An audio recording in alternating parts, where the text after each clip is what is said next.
Hello hi world ഹിസ്റ്ററിയുടെ അടുത്തൊരു സെഷനിലേക്ക് എല്ലാവർക്കും സ്വാഗതം.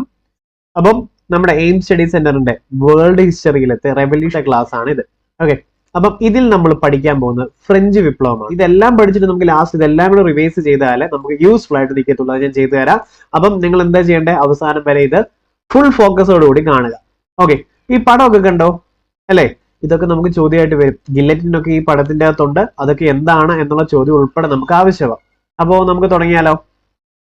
അപ്പൊ ഫ്രാൻസ് ഭരിച്ച ലൂയി രാജാക്കന്മാരുടെ വംശമാണ് ബോർബൺ വംശം. ഓക്കെ, അപ്പൊ ഇത് ഓർത്ത് വെച്ചോണം, ബോർബൺ വംശമാണിത്. ഓക്കെ, ഫ്രാൻസ് ഭരിച്ച ലൂയി രാജാക്കന്മാരുടെ വംശമാണ് ബോർബൺ വംശം. ഇങ്ങനെ ചോദിക്കാം, ബോർബൺ വംശം ഏത് റെവല്യൂഷനുമായി ബന്ധപ്പെട്ടതാണ്, ഏത് സ്ഥലവുമായി ബന്ധപ്പെട്ടതാണ് ചോദിക്കാം. ഓക്കെ, അപ്പം അടുത്ത് ലൂയി രാജാക്കന്മാരിലെ ഏറ്റവും പ്രശസ്തനായിട്ടുള്ള ആളാരാണ്? ലൂയി 14 ഞാനാണ് രാഷ്ട്രം എന്ന് പറഞ്ഞ വ്യക്തിയാണ് ഇത്. PYQ അല്ലെ, ഐ ആം ദ സ്റ്റേറ്റ്, ഞാനാണ് രാഷ്ട്രം എന്ന് പറഞ്ഞത് ലൂയി 14 ഇദ്ദേഹമാണ് ഏറ്റവും പ്രശസ്തൻ കൂട്ടത്തില്. അപ്പൊ ലൂയി 14, 15, 16 ഇവരെ പറ്റി നമുക്ക് അറിയേണ്ടത് മാത്രം നമ്മൾ പറഞ്ഞു വെക്കും. 14 ഏറ്റവും പ്രശസ്തനായിട്ടുള്ളത്. ഇദ്ദേഹമാണ് പറഞ്ഞത് ഞാനാണ് രാഷ്ട്രം, ഐ ആം ദി സ്റ്റേറ്റ് എന്ന് പറഞ്ഞത്. ഇനി വേഴ്സായ് കൊട്ടാരം പണി കഴിപ്പിച്ചതാരാ? ലൂയി 14. ഈ വേഴ്സായ് കൊട്ടാരം കണ്ടുണ്ടോ? ഇതാണ് വേഴ്സായ് കൊട്ടാരം. ലൂയി 14 ഇത് പണി കഴിപ്പിച്ചത്. ഓക്കെ, അപ്പൊ ലൂയി 14 ഓർത്ത് വെച്ചോണ്ട് വേഴ്സായ് കൊട്ടാരം. ഇത് നിങ്ങൾക്ക് പടം ഓർമ്മ വരുമ്പം ഈ 14 ഇവിടെ കിടക്കും. അപ്പൊ വേഴ്സായ് കൊട്ടാരം 14, ഐ ആം ദ സ്റ്റേറ്റ്, ഞാനാണ് രാഷ്ട്രം എന്ന് പറഞ്ഞത് ആരാ? ലൂയി 14 സെറ്റല്ലേ? ഓക്കെ ആണല്ലോ. ഇപ്പൊ ലൂയി 14 പണിതാണ് ഈ വേഴ്സായ് കൊട്ടാരം. കണ്ടല്ലോ, ഏത് രാജവംശമായിരുന്നു ഈ ലൂയി രാജാക്കന്മാരുമായി ബന്ധപ്പെട്ടിട്ടുള്ളത്? ബോർബൺ വംശമാണ് അല്ലെ, ബോർബൺ. എന്നാൽ ഹൗസ് ഓഫ് സ്റ്റുവർട്ട്സ് അല്ലേ, നമ്മൾ പറഞ്ഞിട്ടില്ലായിരുന്നു, പ്ലാന്റാജനൻ, ആൻജീവൻസ്, ഇതൊക്കെ ഏത് റെവല്യൂഷനുമായി ഏത് രാജ്യവുമായി ബന്ധപ്പെട്ടതാ? ഇംഗ്ലണ്ട് ആയിരുന്നു. കഴിഞ്ഞ ക്ലാസ് നമ്മൾ പഠിച്ചത്. അതേപോലെ ഇവിടെ നമ്മൾ പഠിക്കേണ്ടത് ബോർബൺ വംശം, അത് ഫ്രാൻസിലെ ഭരണാധികാരികളുമായി ബന്ധപ്പെട്ടതായിരുന്നു ബോർബൺ രാജവംശം. ഓക്കെ അല്ലേ? ശരി, ഇനി അടുത്തൊരെണ്ണം. ഈ ലൂയി 14 പ്രസിദ്ധനായിട്ടുള്ള മന്ത്രിയാണ് കോൾബർഗ്. ഒന്ന് ഓർത്ത് വെച്ചിട്ടുണ്ട്, ലൂയി 14 പ്രസിദ്ധനായിട്ടുള്ള ഒരു മന്ത്രി ആരാണ്? കോൾബർഗ് ആണ്. ഈ കോൾബർഗിന്റെ മേൽനോട്ടത്തിൽ സ്ഥാപിതമായിട്ടുള്ള കമ്പനിയാണ് ഫ്രഞ്ച് ഈസ്റ്റ് ഇന്ത്യ കമ്പനി. അപ്പൊ നമുക്കത് വേൾഡ് ഹിസ്റ്ററിയിലും അല്ലാതെ തന്നെ നമ്മുടെ എന്താ പറയാ യൂറോപ്യന്മാരുടെ വരവ് എന്നുള്ള ടോപ്പിക്കിൽ നിന്നൊക്കെ ഇത് പ്രധാനപ്പെട്ട ഒരു ഭാഗമായി മാറും. ഫ്രഞ്ച് ഈസ്റ്റ് ഇന്ത്യ കമ്പനി സ്ഥാപിതമായത് ആരുടെ മേൽനോട്ടത്തിലാണ്? ആരുടെ? കോൾബർഗിന്റെ ആണെന്ന് ഓർത്ത് വെച്ചോളൂ. കോൾബർഗ്. ഈ ഫ്രഞ്ച് ഈസ്റ്റ് ഇന്ത്യ കമ്പനി സ്ഥാപിതമായ വർഷം അറിയുമോ?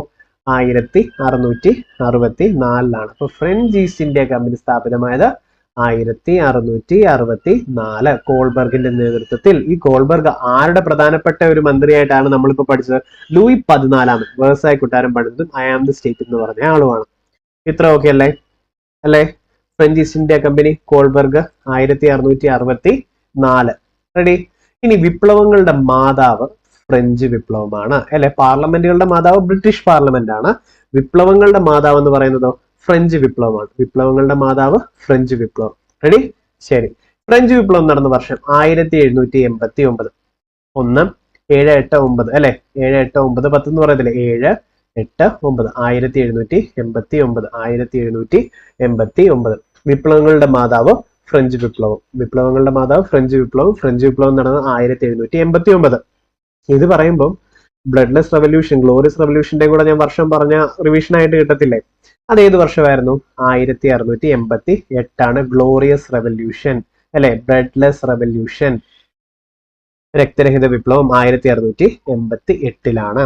ഇവിടെ ഫ്രഞ്ച് വിപ്ലവം നടന്നതോ 1789. ഫ്രഞ്ച് വിപ്ലവം 1789. ഓക്കെ അല്ലെ? ഫ്രഞ്ച് ഈസ്റ്റ് ഇന്ത്യ കമ്പനിയോ 1664 കോൾബർഗിന്റെ നേതൃത്വത്തിലായിരുന്നു. ഇത്ര ഓക്കെ. അടുത്തത്, ഫ്രഞ്ച് സമൂഹത്തില് തരംതിരിച്ചിരുന്ന പല തട്ടുകളായിട്ടായിരുന്നു അല്ലെ. അപ്പൊ അസമത്വമായി ബന്ധപ്പെട്ട് ഇവിടെ ഒരു ചോദ്യം വന്നിട്ടുണ്ടായിരുന്നേ. നമ്മുടെ ഡിഗ്രി ലെവലിലൊക്കെ ചോദിക്കുക, അല്ലെങ്കിൽ ഇമ്പോർട്ടന്റ് മെയിൻസ് ഒക്കെ വരുമ്പോൾ ചോദിക്കും.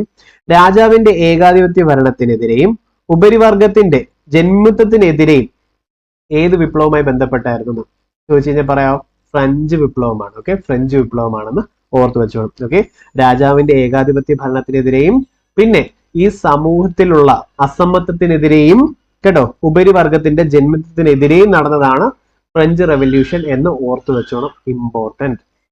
ഓക്കെ, അടുത്തത്. ഇനി അപ്പൊ ഇവിടെ പല തട്ടുകളായിട്ട് തരംതിരിച്ചിട്ടുണ്ടെന്നല്ലേ നമ്മൾ പറഞ്ഞേ. ആ പല തട്ടുകൾ ഏതാ? എസ്റ്റേറ്റുകളാണ്. അപ്പൊ ഇവിടെ ഒരു ചോദ്യം, എസ്റ്റേറ്റുകൾ എന്നുള്ളത് ഏത് റെവല്യൂഷനുമായി ബന്ധപ്പെട്ടതാ? ഫ്രഞ്ച് റെവല്യൂഷൻ ആണെന്ന് ഓർത്ത് വെച്ചോ. എസ്റ്റേറ്റുകൾ ഫ്രഞ്ച് റെവല്യൂഷൻ ആണ്. തരംതിരിച്ചേക്കുക കേട്ടോ. അവിടുത്തെ സൊസൈറ്റിയെ തരംതിരിച്ചിട്ടുള്ളത് 3 എസ്റ്റേറ്റുകളായിട്ടാണ്. ഓക്കെ, അതിൽ ഒന്നാമത്തെ എസ്റ്റേറ്റ് ഉൾപ്പെട്ടവരാണ് പുരോഹിതന്മാർ. ഓക്കെ, പുരോഹിതന്മാർ. രണ്ടാമത്തേതിൽ ആരാ? പ്രഭുക്കന്മാർ, ലോഡ് എന്ന് പറയും കേട്ടോ. പുരോഹിതന്മാർ ഒന്നില്, ഓക്കെ. രണ്ടാമത്തേതില് പ്രഭുക്കന്മാർ, ലോഡ്, നോബിൾസ്. മൂന്നാമത്തേതില് സാധാരണ ജനങ്ങൾ. ബാക്കി എല്ലാവരും വരുന്നത് മൂന്നാമത്തെ എസ്റ്റേറ്റിലാണ്. ഇത്ര ഓക്കെ അല്ലേ? അപ്പൊ ഒന്നാമത്തെ നോക്കിക്കേ, ഫസ്റ്റ് എസ്റ്റേറ്റ് ഉണ്ട് ഏറ്റവും മുകൾ തട്ടിലുള്ളത്. ഇതിലാരാ? പുരോഹിതന്മാരാണ്. Okay okay. രണ്ടാമത്തേതിൽ ആരുണ്ട്? നോബിൾസ് ഉണ്ട്. മൂന്നാമത്തേതിൽ ആരൊക്കെ വരും? സിറ്റി കച്ചവടക്കാർ വരും, സിറ്റി വർക്കേഴ്സ്, എഴുത്തുകാർ, അഭിഭാഷകർ, ഉദ്യോഗസ്ഥർ, എക്സെട്ര എക്സെട്ര എല്ലാം മൂന്നാമത്തെ എസ്റ്റേറ്റ്. അപ്പൊ 3 എസ്റ്റേറ്റുകളായിട്ട് തരംതിരിച്ചിട്ടുള്ള ഏത് വിപ്ലവവുമായി ബന്ധപ്പെട്ടുള്ള? ഫ്രഞ്ച് വിപ്ലവമാണ്. അത് ഓർത്ത് വെച്ചോണം. അപ്പോൾ റിവിഷൻ: ഫ്രഞ്ച് റെവല്യൂഷൻ നടന്ന വർഷം 1789. ഓർക്ക എളുപ്പമല്ലേ? 789. ഓക്കെ ആണല്ലോ. ഇനി ഫ്രഞ്ച് ഈസ്റ്റ് ഇന്ത്യ കമ്പനി ആണെങ്കിലോ 1664 കോൾബർഗിന്റെ നേതൃത്വത്തിൽ. ഇത്ര ഓക്കെ അല്ലേ? റെഡി? അപ്പൊ നമ്മൾ ബ്ലഡ്ലെസ് റെവല്യൂഷനൂടെ പറഞ്ഞു, അത് 1688. Okay, ready? ഇനി മൂന്നാമത്തെ എസ്റ്റേറ്റ് അറിയപ്പെട്ടതാണ് കോമൺസ് എന്നുള്ളത്. മൂന്നാമത്തെ എസ്റ്റേറ്റ് കോമൺസ്. അപ്പോ നമുക്ക് നോക്കിയാലോ. ദേ ഈ പടം കണ്ടിട്ട് നിങ്ങൾക്ക് എന്ത് തോന്നുന്നു? ഫ്രഞ്ച് റെവല്യൂഷൻ ഒറ്റ പടത്തെ കാണിക്കാമോ എന്ന് ചോദിച്ചാൽ ഇതാണ്. 3 എസ്റ്റേറ്റുകളാണ് ഇവിടെ കണ്ടിട്ടുള്ളത് നമ്മൾ. 3 എസ്റ്റേറ്റുകൾ കണ്ടോ? ഓക്കെ. ഒന്നാമത്തെ എസ്റ്റേറ്റിൽ ഏതാ? പുരോഹിതന്മാരാണ്. രണ്ടാമത്തേതിൽ ആരാ? പ്രഭുക്കന്മാരാണ് അല്ലെ? മൂന്നാമത്തേതിലാണ് സാധാരണ ജനങ്ങൾ. ഈ സാധാരണ ജനങ്ങളുടെ മുകളിലാണ് ഫുൾ ടാക്സ് വന്ന് നിൽക്കുന്നത്. ലോഡ് മൊത്തം സാധാരണ ജനങ്ങളുടെ മുകളിലാണ്. അപ്പൊ ഈ ഒരു പടത്തിൽ നിന്ന് നമുക്ക് ഫ്രഞ്ച് റെവല്യൂഷൻ കിട്ടത്തില്ലേ? അല്ലേ? ഓക്കെ. അപ്പൊ മൂന്നാമത്തെ എസ്റ്റേറ്റ് അറിയപ്പെട്ടത് കോമൺസ് എന്നാണ്. കാരണം കോമൺ പീപ്പിൾ ആണ്, സാധാരണ ജനങ്ങളാണ്. ഇനി ഫ്രാൻസിലെ ദേശീയ അസംബ്ലി തങ്ങളാണെന്ന് പ്രഖ്യാപിച്ചു കഴിഞ്ഞാൽ ആര്? മൂന്നാമത്തെ എസ്റ്റേറ്റ്. എണ്ണവും അവരാ കൂടുതൽ. എന്ത് ചെയ്തു? തങ്ങളാണ് ദേശീയ അസംബ്ലി എന്ന് പ്രഖ്യാപിച്ചു. പ്രഭുക്കന്മാർ പൊരുതും, പുരോഹിതന്മാർ പ്രാർത്ഥിക്കും, ഞങ്ങൾ നികുതി അടയ്ക്കും. ഈ അസമത്വം നിലനിന്നിട്ടുള്ളത്. ഓക്കെ, ഞങ്ങളല്ല, ജനങ്ങൾ. ഓക്കെ, ജനങ്ങൾ നികുതി അടയ്ക്കും. ഈ അസമത്വം നിലനിന്ന രാജ്യം ഏതാ? ഫ്രാൻസ് ആണ്. അപ്പൊ ഈ ഫ്രാൻസിൽ ഈ കാര്യങ്ങൾ കിട്ടിയോ? ഒന്ന്, പുരോഹിതന്മാരാണെങ്കിൽ എന്ത് ചെയ്യും? പ്രാർത്ഥിക്കും. പ്രഭുക്കന്മാരാണെങ്കിലോ പൊരുതും അല്ലെ? സാധാരണപ്പെട്ട ജനങ്ങൾ, അല്ലെങ്കിൽ ഞങ്ങൾ ഞാൻ പറഞ്ഞ ജനങ്ങൾ, നമ്മുടെ സാധാരണപ്പെട്ട ജനങ്ങൾ എന്ത് ചെയ്യും? നികുതി അടയ്ക്കും. ഈ അസമത്വം നിലനിന്നത് ഫ്രാൻസിലായിരുന്നു. ഓക്കെ, ഫ്രാൻസിലായിരുന്നു. 3 എസ്റ്റേറ്റുകളെ. ഇനി ഒന്നാമത്തെ എസ്റ്റേറ്റിലെ പുരോഹിതന്മാർ കർഷകരിൽ നിന്നും പിരിച്ച നികുതിയാണ് തിതൈ. ഓക്കെ, അപ്പൊ എക്സാമിന് ചോദിച്ചിട്ടുണ്ട്, തിതയും തേയിലയും ഒക്കെ ചോദിച്ചിട്ടുണ്ട്. അപ്പൊ ഓർത്ത് വെച്ചോളൂ, ഇത് ഏത് വിപ്ലവവുമായി ബന്ധപ്പെട്ടതാണ്? ഫ്രാൻസിലെ ഫ്രഞ്ച് വിപ്ലവവുമായി ബന്ധപ്പെട്ടതാണെന്ന് മറക്കല്ല. തിതേ തൈലെ. ഓക്കെ, തിതേ തൈലെ. ഒന്നാമത്തെ എസ്റ്റേറ്റിലെ പുരോഹിതന്മാർ കർഷകരിൽ നിന്നും പിരിച്ച നികുതിയാണ് തിതൈ. ഓക്കെ, അപ്പൊ ഒന്നാമത്തെ എസ്റ്റേറ്റിലെ പുരോഹിതന്മാർ കർഷകരിൽ നിന്നും പിരിച്ചിട്ടുള്ള നികുതിയാണ് തിതൈ. ഇനി മൂന്നാമത്തെ എസ്റ്റേറ്റിൽ ഉൾപ്പെട്ട് സാധാരണപ്പെട്ട ആൾക്കാർ സർക്കാരിന് നൽകിയതാണ് തൈലെ. ഓക്കെ, അപ്പൊ കർഷകരിൽ നിന്നുള്ളത് തിതൈ. ഇനി സാധാരണ ജനങ്ങളിൽ നിന്നും സർക്കാരിലേക്ക് പോകുന്നതാണെങ്കിലും തേയിലെ. തിതയും തേയിലയും. ഓക്കെ, തിതയും തേയിലയും ഓർത്തോണം. ഇത് ഫ്രഞ്ച് റെവല്യൂഷനുമായി ബന്ധപ്പെട്ടതാണ്. തിതയും തേയിലയും ഫ്രഞ്ച് റെവല്യൂഷനുമായി ബന്ധപ്പെട്ടതാണ്. ഓക്കെ അല്ലേ? റെഡി? ഇനി ഫ്രഞ്ച് പാർലമെന്റ് അറിയപ്പെട്ടിട്ടുള്ളത് സ്റ്റേറ്റ്സ് ജനറൽ എന്നാണ്. ഓക്കെ, അപ്പം സ്റ്റേറ്റ്സ് ജനറൽ എന്നറിയപ്പെടും. ഇനി ഫ്രഞ്ച് വിപ്ലവ കാലത്ത് ഫ്രാൻസിലെ ചക്രവർത്തി ആരായിരുന്നു? ലൂയി 16-മനാണ്. ഓക്കെ, ലൂയി 16-മൻ. ഓർത്ത് വെച്ചോണം, ഫ്രഞ്ച് വിപ്ലവ കാലത്ത്. അത് എപ്പോഴാ വർഷം? ഒന്നുകൂടെ പറഞ്ഞു നോക്കി. 1789 അല്ലെ? 1789 ഫ്രാൻസിലെ ചക്രവർത്തി ആരായിരുന്നു? ലൂയി 16-മനാണ്. ഓക്കെ, അപ്പോൾ റിവിഷൻ. നമ്മുടെ വെർസായ് കൊട്ടാരം പണിതു, ഞാനാണ് രാഷ്ട്രം എന്ന് പറഞ്ഞു. ആരായിരുന്നു? ലൂയി 14-മനാണ് അല്ലെ? ഐ ആം ദ സ്റ്റേറ്റ് എന്ന് പറഞ്ഞു. ഓക്കെ, പിന്നെ ഇപ്പൊ അടുത്ത ആളെ നമ്മൾ പഠിച്ചു. ഫ്രഞ്ച് വിപ്ലവ കാലത്ത്, ഫ്രഞ്ച് റെവല്യൂഷൻ നടക്കുന്ന സമയത്ത്, ആ സമയത്തെ ഭരണാധികാരി ചക്രവർത്തി ആരായിരുന്നു? ലൂയി 16-മനായിരുന്നു അല്ലെ? ഈ റെവല്യൂഷൻ നടക്കുന്ന സമയത്ത് 1789 ആരായിരുന്നു? ലൂയി 16-മനാണ് അല്ലെ? ഇനി 15 കൂടെ ഉണ്ട്, നമ്മളിനി പഠിക്കും. എനിക്ക് ശേഷം പ്രളയം എന്ന് പറഞ്ഞ വ്യക്തിയാണ് 15-മത്തത്. എനിക്ക് ശേഷം പ്രളയം. ഇതൊക്കെയാണ് പ്രധാനപ്പെട്ട പോയിന്റ്സ് ഇവരെ പറ്റിയുള്ളത്. ഓക്കെ, അടുത്തതിലോട്ട് പോവാം, എന്നിട്ട് നമുക്ക് റിവൈസ് ചെയ്തുകൊണ്ടിരിക്കാം. ലൂയി 16-മന്റെ കുപ്രസിദ്ധയായ ഭാര്യയാണ് മേരി ആന്റോണിയേറ്റ് അല്ലെ? മേരി ആന്റോണിയേറ്റ്. എന്താ സംഭവം എന്നറിയാം? ജനങ്ങൾ പട്ടിണിയാണ്, ഞങ്ങൾക്ക് കഴിക്കാൻ ബ്രെഡ് പോലും ഇല്ല എന്ന് പറഞ്ഞു, റൊട്ടി പോലും ഇല്ല എന്ന് പറഞ്ഞു. അപ്പോ ഉടനെ എന്ത് ചെയ്തു? ഈ ലൂയി 16-മന്റെ ഭാര്യ എന്ത് പറഞ്ഞെന്നറിയാം?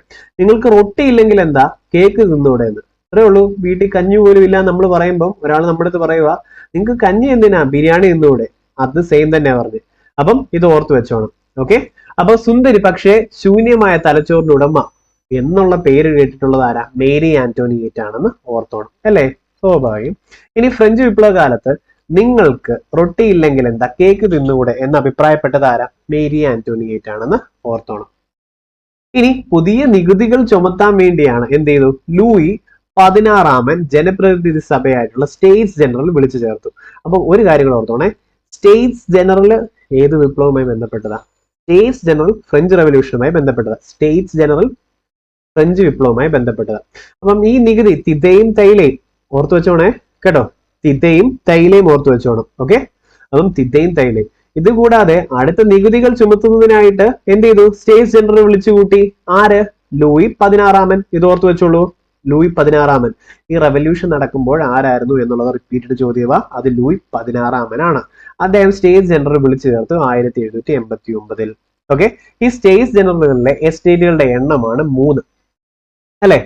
നമ്മൾ പറഞ്ഞില്ലേ, പ്രഭുക്കന്മാര്, പുരോഹിതന്മാര്, സാധാരണപ്പെട്ട ജനങ്ങൾ. ഓക്കെ, ഫ്രഞ്ച് വിപ്ലവത്തിന്റെ ലക്ഷ്യം തന്നെ എന്തായിരുന്നു? സ്വാതന്ത്ര്യം, സമത്വം, സാഹോദര്യം അല്ലെ? ഓക്കെ, അപ്പം സ്വാതന്ത്ര്യം, സമത്വം, സാഹോദര്യം. ഈ നമ്മുടെ ഭരണഘടനയിൽ, ഇന്ത്യയിലെ ഭരണഘടനയില് ലിബർട്ടി, ഇക്വാലിറ്റി, ഫ്രട്ടേണിറ്റി എന്നുള്ള വാക്കുകൾ എടുത്തതുപോലെ ഈ ഫ്രഞ്ച് റവല്യൂഷനിൽ നിന്നാണ്, മറക്കല്ലേ. ഓക്കെ, ഇനി ടെന്നീസ് കോർട്ട് പ്രതിജ്ഞ ഏത് വിപ്ലവവുമായി ബന്ധപ്പെട്ടിട്ടുണ്ട്? PYQ ആണ്, മുൻവർഷ ചോദ്യമാണ് കേട്ടോ. അപ്പം ടെന്നീസ് കോർട്ട് പ്രതിജ്ഞ ഏത് വിപ്ലവവുമായി ബന്ധപ്പെട്ടിരിക്കുന്നു? ഫ്രഞ്ച് വിപ്ലവമാണ്. ഓക്കെ, ഫ്രഞ്ച് വിപ്ലവവുമായി ബന്ധപ്പെട്ടിട്ടുണ്ട് ടെന്നീസ് കോർട്ട് പ്രതിജ്ഞ. ഓക്കെ, ടെന്നീസ് കോർട്ട് പ്രതിജ്ഞ. അപ്പൊ എന്ത് സംഭവിച്ചു? ഒരു ടെന്നീസ് കോർട്ടിൽ എല്ലാവരും ഒത്തുകൂടി സാധാരണ ജനങ്ങൾ, എന്നിട്ട് ഒരു ഭരണഘടന തയ്യാറാക്കിയിട്ട് ഇവിടുന്ന് പോകുന്നുള്ളൂ എന്ന് തീരുമാനിച്ചു. ഇതാണ് ടെന്നീസ് കോർട്ട് പ്രതിജ്ഞ. ഇത് എന്തുമായി ബന്ധപ്പെട്ടതാ? ഫ്രഞ്ച് വിപ്ലവമാണ്.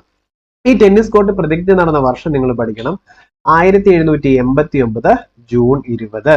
Okay, 1789 June 20.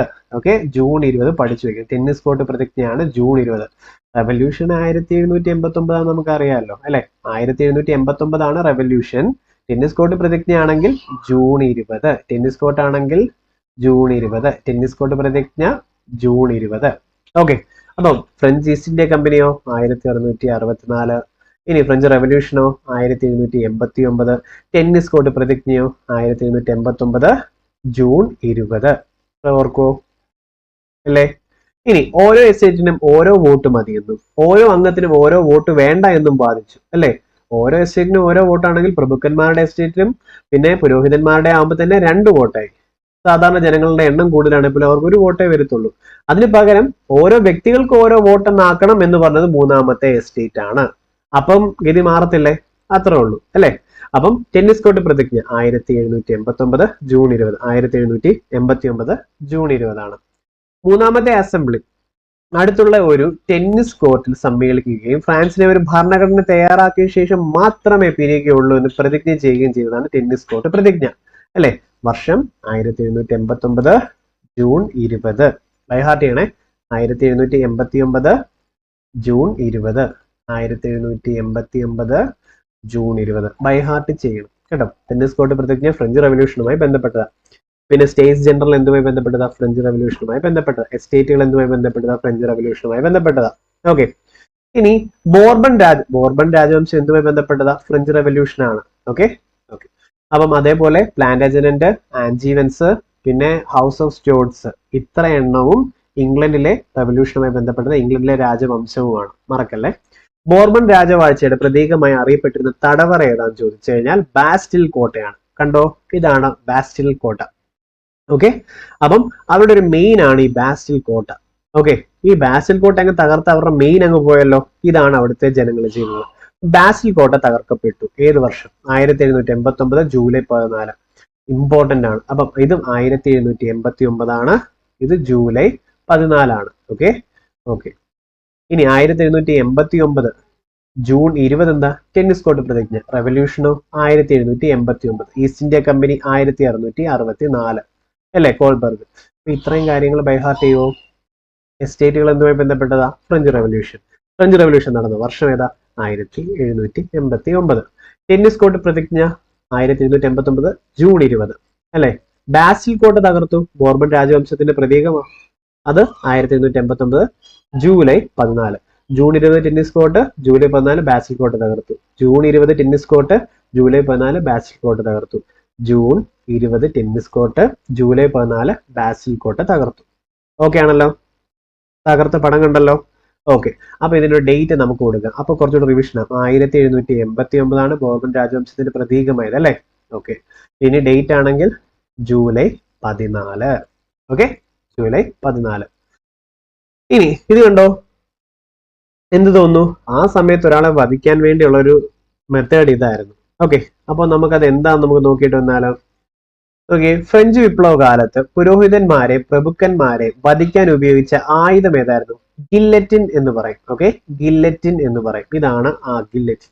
ഓക്കെ, ഒരാൾ ഇവിടെ കിടക്കുന്നുണ്ടോ, തല ഇവിടെ വെക്കും, ഈ ബ്ലേഡ് അങ്ങോട്ട് കട്ട് ചെയ്ത് വിടുമ്പോഴത്തേക്കും ഇത് ഇങ്ങനെ താഴെ വരും, തല പെട്ടെന്ന് താഴെ വരും, നിമിഷ നേരം കൊണ്ട് എല്ലാം കഴിഞ്ഞു.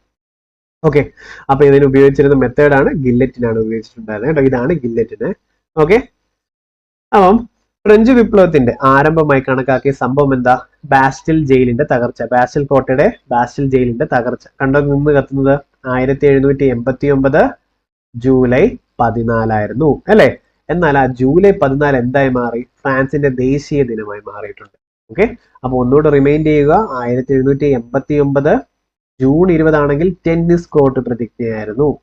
1789 ജൂലൈ 14 ആണെങ്കിൽ എന്തായിരുന്നു? ബാസ്റ്റിൽ കോട്ടയുടെ തകർച്ചയായിരുന്നു. ആ ജൂലൈ 14 എന്തായി മാറി? ഫ്രഞ്ച് ദേശീയ ദിനമായി ആചരിക്കാനും തുടങ്ങി. ഇത്രയും ക്ലിയർ അല്ലേ? അല്ലേ? ഓക്കെ, ഇനി ഫ്രഞ്ച് വിപ്ലവത്തിൽ വധിക്കപ്പെട്ട ശാസ്ത്രജ്ഞനുണ്ട്, ലാവോസിയർ ആണ്. ഓക്കെ, ലാവോസിയർ വധിക്കപ്പെട്ടു. റെഡി?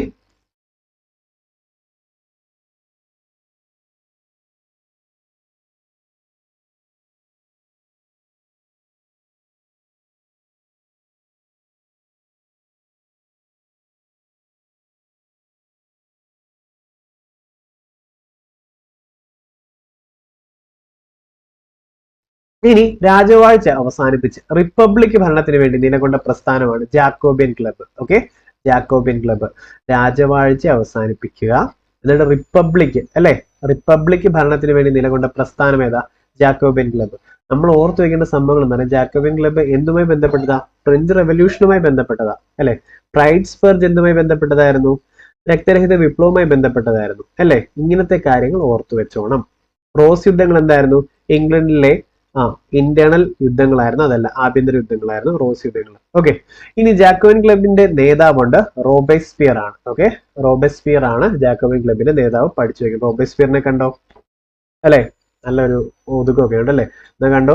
1793 ജൂലൈയിൽ ഫ്രാൻസിന്റെ ആഭ്യന്തര കാര്യങ്ങൾ നിയന്ത്രിക്കുന്നതിനായി റോബേസ്പിയറിന്റെ നേതൃത്വത്തിൽ രൂപീകരിച്ച കമ്മിറ്റിയാണ് പൊതുസുരക്ഷാ കമ്മിറ്റി. പഠിച്ചു വെച്ചോണേ.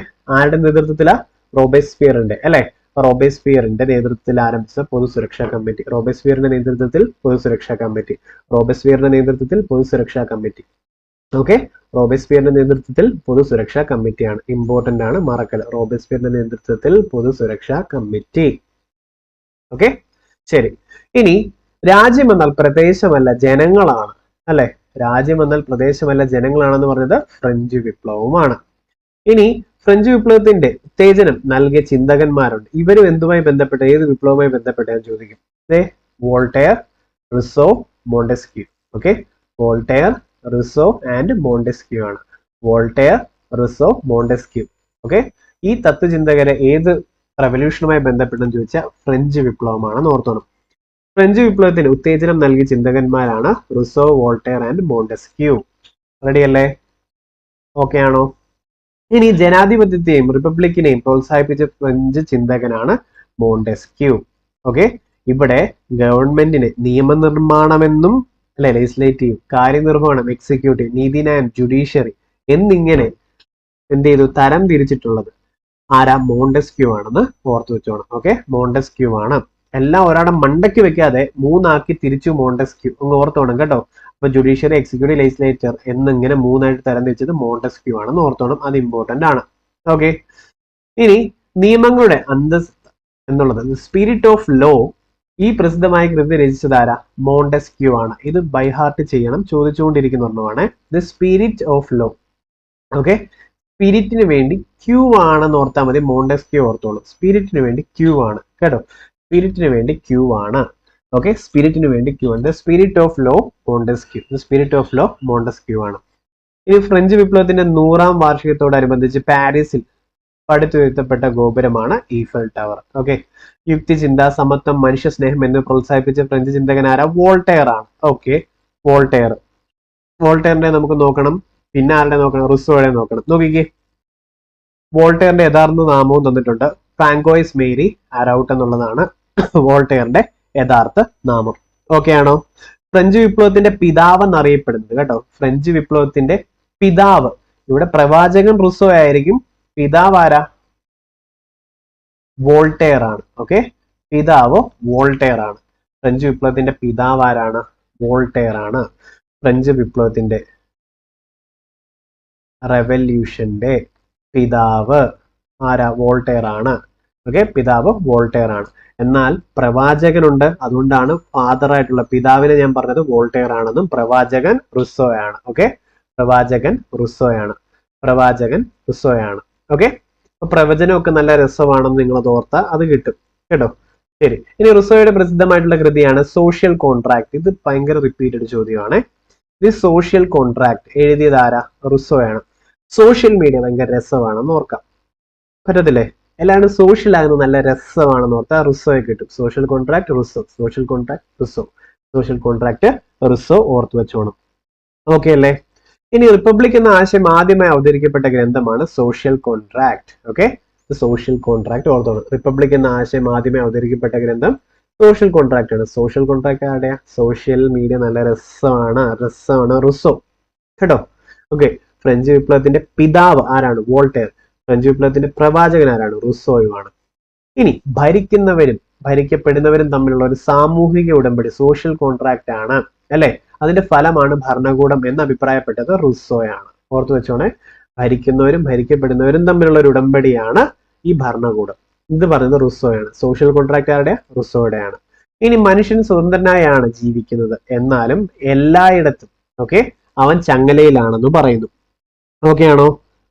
ഇതിന്റെ ജനിക്കുന്നതാണ്. മനുഷ്യൻ സ്വതന്ത്രനായാണ് എല്ലായിടത്തും ജനിക്കുന്നത്. ഓക്കെ, ജനിക്കുന്നു, ബർത്ത്, ജനിക്കുന്നു. എന്നാൽ എല്ലായിടത്തും അവൻ ചങ്ങലയിലാണെന്ന് പറഞ്ഞത് റുസോയാണെന്ന് ഓർത്തോണം. ഓക്കെ, അപ്പൊ നിങ്ങൾ ഇങ്ങനെ ഓർത്താൽ മതി. ക്രൂരമായ ഒരു മൈൻഡ് പോകണമെങ്കിൽ അല്ലെ, ആൾക്കാരെ ചങ്ങലയിട്ട് കാണാൻ ഭയങ്കര രസമാണെന്ന് ചുമ്മാ ഓർത്താൽ മതി. കണക്ട് ചെയ്യാൻ വേണ്ടി മാത്രം പറഞ്ഞാൽ കുറച്ചു നേരം ക്രൂരൻ അല്ലെ ക്രൂരി ആയി കഴിഞ്ഞാൽ ഇത് ഓർത്ത് വയ്ക്കാം. അപ്പൊ മനുഷ്യന് ചങ്ങലയിൽ ഇട്ട് കഴിഞ്ഞാൽ ഭയങ്കര രസമാണ് കാണാൻ അല്ലെ.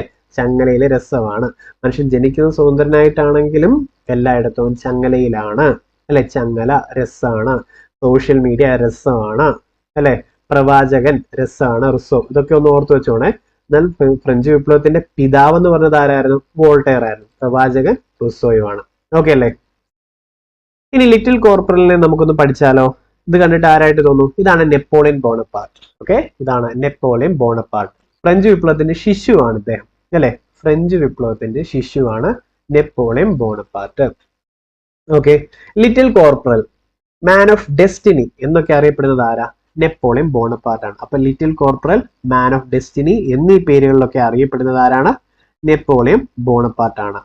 തെറ്റാണോ? ഇനി നെപ്പോളിയനും സ്പെയിനുമായിട്ടുള്ളത് നെപ്പോളിയനും സ്പെയിനുമായുള്ള ബന്ധം ചരിത്രത്തിൽ അറിയപ്പെടുന്നത് എന്താ പറയുക? സ്പാനിഷ് പുണ്ണെന്ന് അറിയപ്പെടും. ഓക്കെ, കൊള്ളാലോ അല്ലെ? നെപ്പോളിയനും സ്പെയിനുമായിട്ടുള്ള ബന്ധം, നെപ്പോളിയനും സ്പെയിനുമായിട്ടുള്ള ബന്ധം അറിയപ്പെടുന്നത് സ്പാനിഷ് പുണ്ണ് എന്നാണ്. ഓക്കെ, നെപ്പോളിയനും സ്പെയിനുമായിട്ടുള്ള ബന്ധം അറിയപ്പെടുന്നത് എന്താ? സ്പാനിഷ് പുണ്ണ്. ഇനി പൊതുകടം ഇല്ലാതാക്കാൻ വേണ്ടി സിങ്കിങ് ഫണ്ട് കൊണ്ടുവന്നു നെപ്പോളിയൻ. സിങ്കിങ് ഫണ്ട് കൊണ്ടുവന്നത് നെപ്പോളിയൻ ആണ്. ഇനി വിധിയുടെ മനുഷ്യൻ, മാൻ ഓഫ് ഡെസ്റ്റിനി എന്നറിയപ്പെടുന്നത് അല്ലെ. പിന്നെ അതേപോലെ ഏതാ? ഫ്രഞ്ച് വിപ്ലവത്തിന്റെ ശിശു. പ്രധാനപ്പെട്ട ചോദ്യം, ഫ്രഞ്ച് വിപ്ലവത്തിന്റെ ശിശു എന്നൊക്കെ അറിയപ്പെടുന്നത് ഇതാരാണ്? നമ്മുടെ ലിറ്റിൽ കോർപ്പറൽ ആയിട്ടുള്ള നെപ്പോളിയൻ ആണെന്ന് ഓർത്തു വെച്ചോണം. ബാങ്ക് ഓഫ് ഫ്രാൻസ് സ്ഥാപിച്ചത് ആരാ? നെപ്പോളിയൻ ആണ്. ഓക്കെ, നെപ്പോളിയൻ പൂർണ്ണമായും പരാജയപ്പെട്ട യുദ്ധമാണ് വാട്ടർലൂ യുദ്ധം. വെരി വെരി ഇമ്പോർട്ടന്റ് ഓർത്തോണെ. വാട്ടർലൂ യുദ്ധം ഏത് വർഷമായിരുന്നു? 1815. ഇത് പഠിച്ചു വെക്കണം. വാട്ടർലൂ യുദ്ധം. ഓക്കെ, വാട്ടർലൂ യുദ്ധത്തിൽ പൂർണ്ണമായിട്ട് നെപ്പോളിയൻ പരാജയപ്പെട്ടു. വാട്ടർലൂ യുദ്ധത്തിൽ പൂർണ്ണമായിട്ടും നെപ്പോളിയൻ പരാജയപ്പെട്ടു. വാട്ടർലൂ യുദ്ധം 1815. ഓക്കെ, വാട്ടർലൂ യുദ്ധം 1815. ഇനി വാട്ടർലൂ യുദ്ധത്തിലെ ബ്രിട്ടീഷ് സേനാനായകൻ ആരായിരുന്നു? ആർത്തർ വെല്ലസ്ലി ആയിരുന്നു. ഓക്കെ, ഈ ആർത്തർ വെല്ലസ്ലി നല്ല ഫേമസ്, നമ്മൾ എല്ലായിടത്തും പഠിക്കുന്നുണ്ട് അല്ലെ. നെപ്പോളിയന്റെ കുതിരയാണ് മാരംഗോ. നെപ്പോളിയന്റെ കുതിര മാരംഗോയാണ് അല്ലെ. നെപ്പോളിയന്റെ കുതിരയുടെ പേരാണ് മാരങ്കോ. അതേപോലെ ആർത്തർ വെല്ലസ്ലിയുടെ കുതിരയുടെ പേരുണ്ട് കോപ്പൻഹേഗൻ എന്നറിയപ്പെടും കേട്ടോ. ആർത്തർ വെല്ലസ്ലിയുടെ ആണെങ്കിൽ കോപ്പൻഹേഗൻ ആണ്. ഇനി നമ്മുടെ നെപ്പോളിയന്റെ ആണെങ്കിൽ മാരങ്കോയുമാണ്. ഓക്കെ, ഈ വാട്ടർലൂ സ്ഥിതി ചെയ്യുന്നത് എവിടെയാ? ബെൽജിയമാണ്. വാട്ടർലൂ യുദ്ധം നെപ്പോളിയനുമായി ബന്ധപ്പെട്ടതാണ്. 1815 വാട്ടർലൂ, 1815 കേട്ടോ. ഇനി ഫ്രാൻസ് തുമ്മിയാൽ യൂറോപ്പിനാകെ ജലദോഷം പിടിക്കും എന്ന് അഭിപ്രായപ്പെട്ടത് ആരാ? മെറ്റേർണിക് ആണെന്ന് ഓർത്തോണം. മെറ്റേർണിക്. എണ്ണീക്കുമ്പോഴേ തുമ്മലും ജലദോഷവും പിടിക്കുന്നവരില്ലേ? അറ്റ്ലീസ്റ്റ് എണ്ണീക്കുമ്പോഴേ തുമ്മി വരുന്നവരില്ലേ? അങ്ങനെ ഒന്ന് കണക്ട് ചെയ്താൽ മതി. ഫ്രാൻസ് തുമ്മിയാൽ യൂറോപ്പിനാകെ ജലദോഷമാകും അല്ലെ? ജലദോഷം തുമ്മുന്നു, എണ്ണീക്കുമ്പോ തുമ്മും. മെറ്റേർണിക്. ഞാൻ ഓർക്കുന്നതൊക്കെ എണ്ണിട്ട് 2-3 തുമ്മൽ ഉറപ്പാ. ഞാൻ പറഞ്ഞതാ, കണക്ട് ചെയ്യാൻ ചിലപ്പോൾ പറ്റും നല്ലപോലെ. അപ്പം മെറ്റേർണിക് പറഞ്ഞതാണ് തുമ്മുന്ന കാര്യം. ഓക്കെ, ഫ്രാൻസ് തുമ്മിയാൽ യൂറോപ്പിനാകെ ജലദോഷം പിടിക്കും. മെറ്റേർണിക് പറഞ്ഞിട്ടുള്ളതാ. ഓക്കെ അല്ലെ? ഇനി നെപ്പോളിയന് സ്പെയിനുമായിട്ടുള്ള ബന്ധം എന്തായിരുന്നു? സ്പാനിഷ് പുണ്ണായിരുന്നു അല്ലെ? അത് സ്പാനിഷ് പുണ്ണായിരുന്നു എന്ന് ഓർത്തോണം. ഇനി 1871 ഫ്രാൻസിലെ തൊഴിലാളികൾ ഭരണം പിടിച്ചെടുത്ത സംഭവം അറിയപ്പെടുന്നതാണ് പാരീസ് കമ്മ്യൂണൽ എന്നുള്ളത്. ബൈ ഹാർട്ട് ചെയ്തോണം. അപ്പം പാരീസ് കമ്മ്യൂണൽ എന്തുമായി ബന്ധപ്പെട്ടെന്ന് പറഞ്ഞ് PSCക്ക് ചോദിക്കാം. Paris communal. ഓക്കെ, അപ്പൊ ഫ്രാൻസിലെ തൊഴിലാളികൾ ഭരണം പിടിച്ചെടുത്ത സംഭവമാണ് പാരീസ് കമ്മ്യൂണൽ. ഓക്കെ അല്ലേ? ഇനി ഫ്രഞ്ച് വിപ്ലവത്തിന്റെ ഓർമ്മയ്ക്കായിട്ട് തലസ്ഥാനത്ത് നഗരത്തില് സ്വാതന്ത്ര്യത്തിന്റെ മരം, ട്രീ ഓഫ് ലിബർട്ടി, സ്വാതന്ത്ര്യത്തിന്റെ മരം, ട്രീ ഓഫ് ലിബർട്ടി നടുകയും ഫ്രഞ്ച് ക്ലബായ ജാക്കോബിനിൽ, നമ്മൾ പറഞ്ഞില്ലായിരുന്നു കുറച്ചു മുമ്പ് ജാക്കോബിന്റെ നേതാവായിട്ടുള്ള റോബേസ്പിയറിനെ ഒക്കെ അല്ലേ? ഓക്കെ, ജാക്കോബിനിൽ അംഗമാവുകയും ചെയ്ത ഇന്ത്യൻ ഭരണാധികാരി ആരാ? ടിപ്പു സുൽത്താനാണ് അല്ലെ? അപ്പം ഈ ഫ്രഞ്ച് വിപ്ലവത്തിന്റെ ഭാഗമായിട്ട് ട്രീ ഓഫ് ലിബർട്ടി സ്ഥാപിച്ചു. ട്രീ ഓഫ് ലിബർട്ടി ഓർത്ത് വെച്ചോണ്ട്. ടിപ്പു സുൽത്താനും ഫ്രഞ്ചുകാരുമായിട്ട് ഭയങ്കര കമ്പനിയായിരുന്നു ആണല്ലോ. ഇനി ഞാനാണ് രാഷ്ട്രം എന്ന് പ്രഖ്യാപിച്ചത് ആരാ? 14ാമൻ. ഓക്കെ, ഇദ്ദേഹത്തിന്റെ പ്രധാനപ്പെട്ട ആളല്ലായിരുന്നോ കോൾബർഗ്? ആണല്ലോ. ഫ്രഞ്ച് ഈസ്റ്റ് ഇന്ത്യ കമ്പനി സ്ഥാപിച്ചു 1664. ഈ ലൂയി 14ാമനാണ് പറഞ്ഞത് ഞാനാണ് രാഷ്ട്രം, ഐ ആം ദി സ്റ്റേറ്റ് എന്ന് പറഞ്ഞത്. ഐ ആം ദി സ്റ്റേറ്റ് എന്ന് പറഞ്ഞത് ലൂയി 14ാമനാണ്. എനിക്ക് ശേഷം പ്രളയം എന്ന് പ്രഖ്യാപിച്ചത് ആരാ? ലൂയി 15ാമൻ. എനിക്ക് ശേഷം പ്രളയം. ഓക്കെ, പ്രളയം വന്നു 16ാമന്റെ ആയപ്പോ, 15ാമൻ പറഞ്ഞത് നടന്നു അല്ലെ? 16ാമനോ ഞാനാണ് വിപ്ലവം, സോറി, ഈ 16ാമന്റെ ആയപ്പോ എന്ത് ചെയ്തു? ഈ ഫ്രഞ്ച് വിപ്ലവം നടക്കുകയും ചെയ്തു അല്ലെ? ശരിക്കും പ്രളയം അങ്ങ് വന്നു 16ാമന്റെ ആയപ്പോ. ഇനി ഞാനാണ് വിപ്ലവം എന്ന് പറഞ്ഞത് നെപ്പോളിയൻ ആണ്. ഞാനാണ് രാഷ്ട്രം എന്ന് പറഞ്ഞത് 14ാമനും വിപ്ലവം എന്ന് പറഞ്ഞത് നെപ്പോളിയനുമാണ്. വ്യത്യാസം മനസ്സിലായോ ഇല്ലേ? അപ്പൊ ഞാനാണ് രാഷ്ട്രം എന്ന് പറഞ്ഞത് 14ാമൻ, എനിക്ക് ശേഷം പ്രളയം എന്ന് പറഞ്ഞത് 15ാമനുമാണ്. എനിക്ക് ശേഷം പ്രളയം 15ാമനും. ഓക്കെ, ഞാനാണ് വിപ്ലവം എന്ന് പറഞ്ഞത് നെപ്പോളിയൻ ബോണപ്പാർട്ടുമാണ്. അപ്പം ഇത്രയൊക്കെ പഠിച്ചിട്ട് ഒരു ഡിഗ്രി ലെവൽ ചോദ്യം ചെയ്താൽ എങ്ങനെ ഇരിക്കും? അതൊന്ന് നോക്കിയാലോ. അപ്പം ഇത് 2022 ചോദിച്ചിട്ടുള്ള ഡിഗ്രി ലെവല് ഫേസ് 1 ചോദ്യമാണ്. ഇത് നമുക്ക് ചെയ്യാവുന്നുണ്ടെങ്കിൽ ബാക്കി എക്സാംസിനൊക്കെ ഈ ഭാഗത്തു നിന്നുള്ള ചോദിച്ചിട്ടുള്ളതെല്ലാം നിങ്ങൾക്ക് സൂപ്പറായിട്ട് കിട്ടും എന്നുള്ളത് എനിക്ക് ഉറപ്പാണ്. നിങ്ങൾ ഉറപ്പിച്ചോ.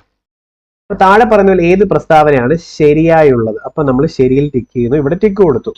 ഓക്കെ, ടെന്നീസ് കോർട്ട് സത്യം ഫ്രഞ്ച് വിപ്ലവവുമായി ബന്ധപ്പെട്ടിരിക്കുന്നു. ശരിയാണോ? ഓക്കെ, ഇത് ശരിയാണ്. പിന്നെ ടെന്നീസ് കോർട്ട് പ്രത്യേകിച്ച് ഞാനാണെങ്കിൽ ഇപ്പൊ നമ്മൾ പഠിക്കുന്നുണ്ടെന്ന് റിവൈസ് ചെയ്യും. 1789 ജൂൺ 20 ആയിരുന്നു. ബാസിൽ കോട്ട തകർത്തതാണെങ്കിൽ അത് ജൂലൈ 14 ആയിരുന്നു. ഓക്കെ, പോട്ടെ. ഇനി തേയിലെ തീറ്റേ ഓർമ്മയുണ്ടല്ലോ. അപ്പം ഈ ഡിഗ്രി ലെവലിൽ നിന്ന് നമുക്ക് ഒരാളെയും കൂടെ ഒരു GK കിട്ടി, ഗബല്ലെ കേട്ടോ. അപ്പം തേയിലെ തീറ്റേ ഇത് നമുക്ക് അറിയാവുന്നതുകൊണ്ട് ഈ പദങ്ങൾ ഫ്രഞ്ച് വിപ്ലവ കാലത്ത് ഫ്രാൻസിൽ നികുതിയെ സൂചിപ്പിക്കാൻ ഉപയോഗിച്ചു. ശരിയല്ലേ? തിതയും തേയിലയും നമ്മൾ പറഞ്ഞിട്ടുണ്ടായിരുന്നു. തിതയും തേയിലയും മൂന്നാമത്തെ എസ്റ്റേറ്റിലെ ആൾക്കാരിൽ നിന്നും ഒന്നാമത്തെ എസ്റ്റേറ്റിലെ ആൾക്കാർ പിരിച്ചുകൊണ്ടിരുന്നതാണ്, സർക്കാർ പിരിച്ചുകൊണ്ടിരുന്നതാണ്. ടാക്സുകളാണ് തിതയും തേയിലയും. അതിന്റെ കൂടെ ഗബല്ലയും കൂടെ എന്ന് ഓർത്തോ. രണ്ടും ശരിയല്ലേ? ഓക്കെ, രണ്ടെണ്ണം ശരിയായിട്ടുണ്ട്. The friend of our country എന്ന ഫ്രഞ്ച് വിപ്ലവ കാലത്തെ വിമതരുടെ ജേണൽ ആയിരുന്നു. ഓക്കെ, അപ്പം ഈ the friend of our country അത്ര ഫെമിലിയർ അല്ല അല്ലേ? ഓക്കെ, അതവിടെ നിന്നോട്ടെ. അടുത്തത് പ്രൈഡ് സ്പർജ് ഫ്രഞ്ച് വിപ്ലവവുമായി ബന്ധപ്പെട്ടിരിക്കുന്നു. ആണോ? ഇത് പൊട്ടത്തെറ്റാന്ന് നമുക്കറിയാലോ. പ്രൈഡ് സ്പർജ് എന്തുമായി ബന്ധപ്പെട്ടതാ? ബ്ലഡ്ലെസ് റെവല്യൂഷൻ അല്ലെ? ഗ്ലോറിയസ് റെവല്യൂഷൻ, രക്തരഹിത വിപ്ലവം, മഹത്തായ വിപ്ലവം എന്നൊക്കെ അറിയപ്പെടുന്ന ബ്ലഡ്ലെസ് റെവല്യൂഷന്റെ ഭാഗമായിരുന്നു ഈ പ്രൈഡ് സ്പർജ് എന്ന് പറയുന്നത്. അപ്പം ആ ഒരു സംഭവം കൂടെ വൃത്തിക്ക് കിട്ടിയല്ലോ അല്ലേ? ഓക്കെ, അപ്പം പ്രൈഡ് സ്പെർജ് എന്നുള്ളത് ഫ്രഞ്ച് വിപ്ലവവുമായി ബന്ധപ്പെട്ടതല്ല. അപ്പൊ ഈ 4 തെറ്റായത് കൊണ്ടും ഇവിടെ ശരിയായി ചോദിച്ചിട്ടുള്ളൂ. അപ്പൊ 4 ഓപ്ഷനുകളല്ലോ. ദേ ഇതുണ്ട്. അപ്പൊ എ പോട്ട്, ഇവിടെ ഇല്ല, ദേ ഇവിടെ ഉണ്ട് 4 പോട്ട്. അപ്പൊ നമുക്ക് കൺഫ്യൂഷൻ ആയിരുന്നത് കൂടെ ശരിയാന്ന് കിട്ടി. The friend of our country അല്ലെ, the friend of our country എന്നുള്ളത് ശരിയായിട്ട്. ഇതാണ് എലിമിനേഷൻ മെത്തേഡ്. ഇങ്ങനെ ഒത്തിരി ക്വസ്റ്റ്യൻസിൽ ഹെൽപ്ഫുൾ ആവും. 90% എന്താ പറയാ 3 ഓപ്ഷൻസും പോകും. ഭയങ്കര ഡിഫിക്കൽട്ടി കൂടുതലാകുമ്പോൾ ഒരു 2 ഓപ്ഷൻസ് വരെ പോകത്തു. പക്ഷെ എലിമിനേഷൻ സൂപ്പർ ആയിട്ട് വർക്ക്ഔട്ട് ആവും. നമുക്ക് കൺഫ്യൂഷൻ ആയിരുന്നു ഇന്നത് കൂടെ ശരിയാണെന്നുള്ളത് ക്ലിയർ ആക്കി ഇടാൻ പറ്റും. ഇത് റെഡി? അപ്പം ഇത്രയും കാര്യങ്ങൾ റിവിഷനും കിട്ടിയോ? നമുക്ക് ഇനി കുറച്ച് ക്വസ്റ്റ്യൻസ് കൂടെ പറഞ്ഞിട്ട് ഈ ഭാഗം റിവൈസ് ചെയ്ത് നിർത്താം. ഓക്കെ, അപ്പൊ നമ്മൾ ഇതുവരെ പഠിച്ചിട്ട് ബ്ലഡ്ലെസ് റെവല്യൂഷനും ഫ്രഞ്ച് വിപ്ലവവും ഒരുമിച്ച് റിവൈസ് ചെയ്ത് ഒരേപോലെ കൊണ്ടുപോയി ബാക്കി കൂടെ പഠിക്കണം.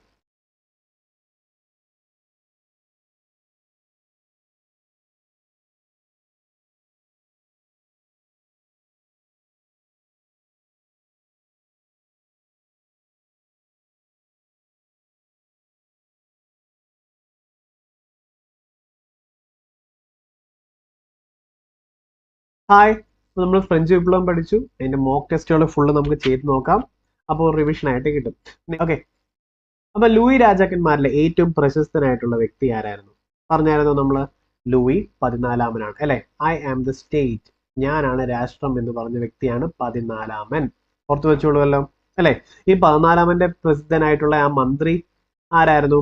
കോൾബർഗു ആയിരുന്നു അല്ലെ, ഫ്രഞ്ച് ഈസ്റ്റ് ഇന്ത്യ കമ്പനി സ്ഥാപിച്ച വ്യക്തി. അപ്പം ഈ ഫ്രഞ്ച് ഈസ്റ്റ് ഇന്ത്യ കമ്പനി സ്ഥാപിതമായ വർഷം ഏതാ? 1664 കോൾബർഗ് സ്ഥാപിച്ചിട്ടുണ്ട് അല്ലെ. അതായത് നമ്മുടെ ലൂയി 14-മൻ, ഐ ആം ദ സ്റ്റേറ്റ്, ഞാനാണ് രാഷ്ട്രം എന്ന് പറഞ്ഞ ആളുടെ പ്രസിദ്ധനായിട്ടുള്ള മന്ത്രിയാണ് കോൾബർഗ്. 1664 ഫ്രഞ്ച് ഈസ്റ്റ് ഇന്ത്യ കമ്പനി സ്ഥാപിച്ചു. ഇനി വിപ്ലവങ്ങളുടെ മാതാവ് എന്നറിയപ്പെടുന്നത് ഏതാ?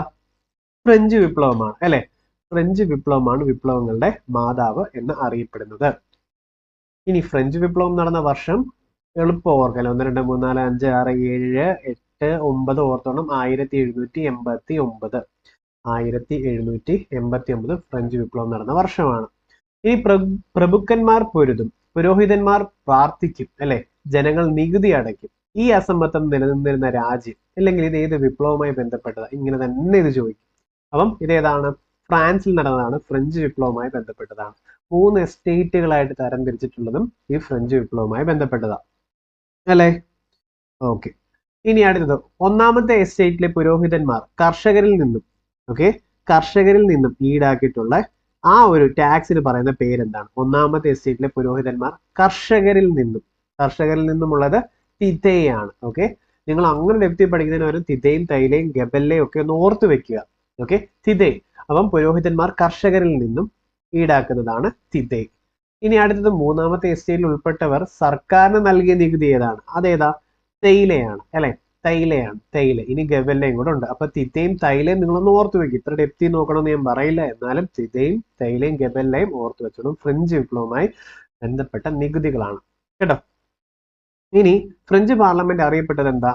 സ്റ്റേറ്റ്സ് ജനറൽ എന്നാണ് അല്ലെ. 3 എസ്റ്റേറ്റുകളായിട്ട് തരംതിരിച്ചു. അത് സ്റ്റേറ്റ്സ് ജനറൽ എന്ന് അറിയപ്പെടും അല്ലേ. ഓക്കെ ആണല്ലോ. ഇനി ഫ്രഞ്ച് വിപ്ലവ കാലത്ത് ഫ്രാൻസിലെ ചക്രവർത്തിയായിരുന്ന വ്യക്തി ആരാ? ലൂയി 16-മനാണ് അല്ലെ. 14-മൻ പറഞ്ഞു ഞാനാണ് രാഷ്ട്രം, I am the state. Okay, 15-മൻ പറഞ്ഞു എനിക്ക് ശേഷമാണ് പ്രളയം. 16-മനുള്ള സമയത്താണ് എന്ത് ചെയ്തത്? ഈ വിപ്ലവം ഫ്രഞ്ച് റെവല്യൂഷൻ നടന്നത് 1789 അല്ലേ. ഈ 6-മന്റെ ഒരു പ്രത്യേകത കൂടെ ഉണ്ടല്ലോ. എന്താ? കണ്ടാൽ സുന്ദരിയും എന്നാൽ ബുദ്ധിശൂന്യമായ ഒരു വ്യക്തി എന്ന് പറഞ്ഞിട്ടില്ലേ? ആണല്ലോ. സുന്ദരി പക്ഷേ ശൂന്യമായ തലച്ചോറിന്റെ ഉടമ. അത് മേരി ആന്റോണിയേറ്റ്. അത് ഇദ്ദേഹത്തിന്റെ ഭാര്യയാണ്. ഇനി മേരി ആന്റോണിയേറ്റുമായി ബന്ധപ്പെട്ട് ശരിയായ പ്രസ്താവന ഏത്? ലൂയി 16-മന്റെ കുപ്രസിദ്ധയായിട്ടുള്ള ഭാര്യ അല്ലെ. സുന്ദരി പക്ഷേ ശൂന്യമായ തലച്ചോറിന്റെ ഉടമ എന്നുള്ള ഖ്യാതി നേടിയ വനിത ആണോ? ഫ്രഞ്ച് വിപ്ലവ കാലത്ത് നിങ്ങൾക്ക് റൊട്ടിയില്ലെങ്കിൽ എന്താ കേക്ക് തിന്നൂടെ എന്ന് പറഞ്ഞത് ആരാ? അപ്പം ഇതാരാണ്? മേരി ആന്റോണിയേറ്റ് ആണ്. റിവിഷൻ ആയിട്ട് എടുക്കുക കേട്ടോ. പുതിയ നികുതികൾ ചുമത്താൻ, അപ്പൊ തിഥയും തൈലയും ഗബല്ലയും പോരാനിട്ട് പുതിയ നികുതികൾ ചുമത്തുന്നതിനായിട്ട് ലൂയി 16-മൻ ജനപ്രതിനിധി സഭയായിട്ടുള്ള സ്റ്റേറ്റ്സ് ജനറൽ വിളിച്ചു ചേർത്തത് ഏത് വർഷമാണ്? അപ്പോഴേ പോയി അല്ലെ. 1789 ആണല്ലോ. ഇനി സ്റ്റേറ്റ് ജനറലിലെ എസ്റ്റേറ്റുകളുടെ എണ്ണം എത്രയാ? പുരോഹിതന്മാര് അല്ലെ, പ്രഭുക്കന്മാര്, സാധാരണ ജനങ്ങൾ. അപ്പം എത്ര ഉണ്ട്? 3 ആണെന്ന് ഓർത്തു വെച്ചോണം. ഇനി ടെന്നീസ് കോർട്ട് പ്രതിജ്ഞ ഏത് വിപ്ലവവുമായി ബന്ധപ്പെട്ടിട്ടുണ്ട്? അപ്പോഴേ ടെന്നീസ് കോർട്ടിന്റെ ഞാൻ വർഷം റിവൈസ് ചെയ്യാൻ നോക്കും, നിങ്ങളും നോക്കണം. 1789 ജൂൺ 20 അല്ലെ? ജൂൺ 20 1789 ജൂൺ 20 ആണ്. ഓക്കെ അല്ലേ? ഇത് ഏതുമായി ബന്ധപ്പെട്ടതാ? ഫ്രഞ്ച് വിപ്ലവവുമായി ബന്ധപ്പെട്ടതാണ് അല്ലെ? എസ്റ്റേറ്റുകൾ എന്തുമായി ബന്ധപ്പെട്ടതാ? ഫ്രഞ്ച് വിപ്ലവവുമായി ബന്ധപ്പെട്ടതാ. ഇനി ടെന്നീസ് കോർട്ട് പ്രതിജ്ഞ നടന്ന വർഷം. ഓക്കെ, ടെന്നീസ് കോർട്ട് പ്രതിജ്ഞ നടന്നു 1789 അല്ലാതെ അല്ലെ? June 20 1789 June 20. ഓക്കെ ആണല്ലോ? റെഡി അല്ലേ? റെഡി. ഇനി അടുത്തത് ബാസിൽ കോട്ട തകർന്നു. നമ്മൾ പറഞ്ഞില്ലേ ബോർബൺ രാജവംശത്തിന്റെ പ്രതീകമാണ് ഈ ബാസിൽ കോട്ട. ഈ ബാസിൽ കോട്ട തകർന്നത് എപ്പോഴാ? 1789 ജൂലൈ 14 അല്ലെ? 1789 ജൂലൈ 14. ഇനി ഫ്രഞ്ച് ദേശീയ ദിനമായി ആചരിച്ചത് ബാസിൽ കോട്ട തകർന്ന മാസവും ദിവസമാണെന്ന് പറഞ്ഞാലോ? അതായത് ജൂലൈ 14. ജൂൺ 20 എന്തായിരുന്നു? ടെന്നീസ് കോർട്ട് പ്രതിജ്ഞ. 14 എന്തായിരുന്നു? ബാസിൽ കോട്ട തകർത്തു. അപ്പം ജൂലൈ 14 ഓർത്തു വെച്ചോണേ. ഇനി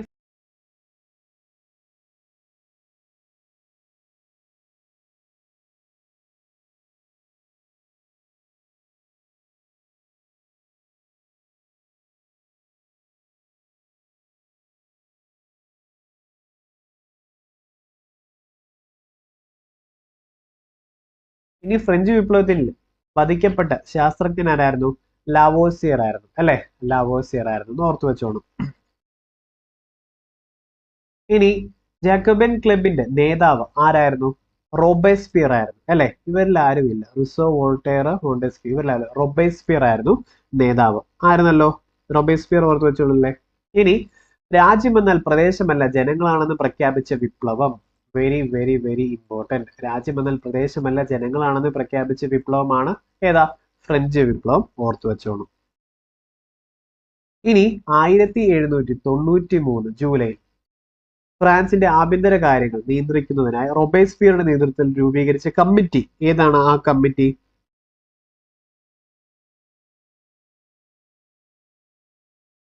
എന്ത്? പൊതുസുരക്ഷാ കമ്മിറ്റിയാണ് അല്ലെ? അത് പൊതുസുരക്ഷാ കമ്മിറ്റിയാണ്. ഓർത്തു വെച്ചോളൂല്ലോ, പൊതുസുരക്ഷാ കമ്മിറ്റി. ഇനി ഫ്രഞ്ച് വിപ്ലവത്തിന് ഉത്തേജനം നൽകിയ ചിന്തകന്മാർ ഈ കൂട്ടത്തിൽ ആരൊക്കെയാ? റുസോയുണ്ട് അല്ലെ? ഇതിൽ റുസോ മാത്രമേ ഉള്ളൂ. റുസോ ഉണ്ട്, വോൾട്ടയർ ഉണ്ട്, മോണ്ടസ്ക്യൂവും ഉണ്ട്. ഓക്കെ ആണല്ലോ? ഇനി മോണ്ടസ്ക്യൂവുമായി ബന്ധപ്പെട്ട് ശരിയായിട്ടുള്ള പ്രസ്താവനകൾ നോക്കാം. നിയമങ്ങളുടെ അന്തസത്ത അല്ലെ? The spirit of law. സ്പിരിറ്റിന് ക്യൂ ആണെന്ന് പറഞ്ഞു. അപ്പൊ നമുക്ക് അത് ഓർമ്മയുണ്ട് എന്തായാലും അല്ലെ? ജനാധിപത്യത്തെയും റിപ്പബ്ലിക്കിനെയും പ്രോത്സാഹിപ്പിച്ചു. ആണോ? ജനാധിപത്യത്തിനെയും റിപ്പബ്ലിക്കിനെയും ഇദ്ദേഹം പ്രോത്സാഹിപ്പിച്ചിട്ടുണ്ട്. ഓക്കെ. 2. ഇനി ഗവൺമെന്റിനെ നിയമനിർമ്മാണം, കാര്യനിർവഹണം, നീതിന്യായം എന്നീ വിഭാഗങ്ങളായി തരംതിരിച്ചു അല്ലെ? അപ്പൊ നമ്മൾ പറഞ്ഞു ഇതെല്ലാം കൂടെ ഒരാളുടെ മണ്ടയ്ക്ക് വെക്കുന്നതിൽ നല്ല 3ആയിട്ട് തിരിക്കുന്നതാണ് അല്ലെ? നീതിന്യായം, നിയമനിർമ്മാണം, കാര്യനിർവഹണം ഇങ്ങനെ 3ആക്കി തിരിക്കുന്നതാന്ന് പറഞ്ഞു. അപ്പൊ ഇത് 3ഉം ശരിയായില്ലേ? ഓൾ ഓഫ് ദി എബവ് എന്ന് കൊടുത്തു കഴിഞ്ഞാൽ ശരിയല്ലേ? All of the above.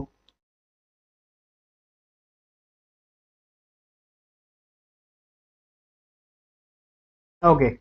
അടുത്തത് വോൾട്ടയറിന്റെ യഥാർത്ഥ നാമം ഒന്ന് ഓർത്തു വെച്ചോണേ. വോൾട്ടയറിന്റെ യഥാർത്ഥ നാമം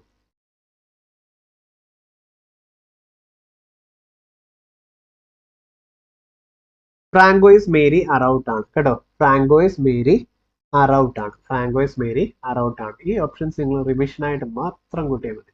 ഈ ഫ്രഞ്ച് വിപ്ലവത്തിന്റെ പ്രവാചകൻ ആരാണ്? പ്രവാചകൻ.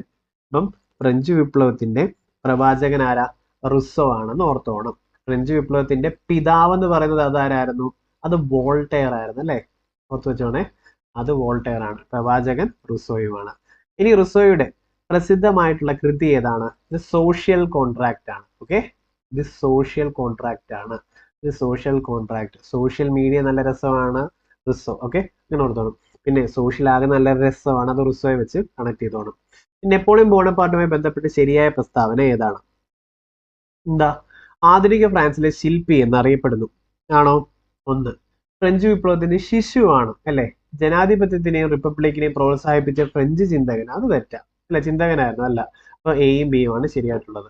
അപ്പം ശരിയായിട്ടുള്ളതെന്ന് പറയുമ്പോൾ തെറ്റുണ്ടെങ്കിൽ ഒരു ഓപ്ഷനിൽ തെറ്റ് കിട്ടിക്കഴിഞ്ഞാൽ അതുള്ളതെല്ലാം ക്യാൻസൽ ചെയ്ത് സി ഉള്ളതെല്ലാം ക്യാൻസൽ ചെയ്ത് കഴിഞ്ഞാൽ ഓൾ ഓഫ് ദി അബോവ് എന്ന് പറഞ്ഞാൽ എയും ബിയും സിയും ആണ്. അപ്പൊ ഇതും പോവും. അപ്പൊ തന്നെ ഉത്തരം കിട്ടും കേട്ടോ. ഇനി ട്രീ ഓഫ് ലിബർട്ടി സ്ഥാപിച്ചത്, അത് മാത്രമല്ല ജാക്കോബൈൻ ക്ലബിലെ അംഗമാവുകയും ചെയ്തത് ആരായിരുന്നു? ടിപ്പു സുൽത്താൻ ആയിരുന്നു. ഓക്കെ അല്ലേ? ഇനി ഞാനാണ് രാഷ്ട്രം, ഐ ആം ദി സ്റ്റേറ്റ് എന്ന് പറഞ്ഞത് ആരാണ്? ഞാനാണ് സ്റ്റേറ്റ് എന്ന് പറഞ്ഞത് ലൂയി 14 അല്ലെ? ലൂയി 14 ഓർത്തു വെച്ചോണം. എനിക്ക് ശേഷം പ്രളയം എന്ന് പറഞ്ഞത് ആരാ? 15 ലൂയി 15 എനിക്ക് ശേഷം പ്രളയം എന്ന് പറഞ്ഞത് അല്ലെ? ഇനി ഞാനാണ് വിപ്ലവം എന്ന് പറഞ്ഞത് ആരാണ്? ഞാനാണ് വിപ്ലവം എന്ന് പറഞ്ഞത് നെപ്പോളിയൻ ബോണപ്പാർട്ടാണ്. ഓക്കെ, ഞാനാണ് വിപ്ലവം എന്ന് പറഞ്ഞത് ആരാണ്? നെപ്പോളിയൻ ബോണപ്പാർട്ടാണ്. ഇത്രയും കാര്യങ്ങൾ കിട്ടിയോ? ഇല്ലേ? അപ്പം നമ്മുടെ ഈ ഒരു ഫ്രഞ്ച് റെവല്യൂഷന്റെ ഒരു ഫുൾ റിവിഷനും നിങ്ങൾക്ക് കഴിഞ്ഞിട്ടുണ്ട്. ഓക്കെ അല്ലേ? അപ്പൊ ഇത്രയും കാര്യങ്ങൾ നമ്മൾ ഇതുവരെ പഠിച്ചതെല്ലാം ഒന്ന് ഈ റിവിഷൻ അല്ലെങ്കിൽ നമ്മുടെ ഈ മോഡൽ എക്സാം ബേസ് ചെയ്തിട്ടുള്ള ഈ ഒരു റിവിഷൻ ക്ലാസ് മാത്രം സ്പീഡിൽ അടിച്ചു വിട്ട് കണ്ടു കഴിഞ്ഞാൽ നിക്ഷൻസും വൃത്തിക്ക് കിട്ടും. ഓർത്തോണം.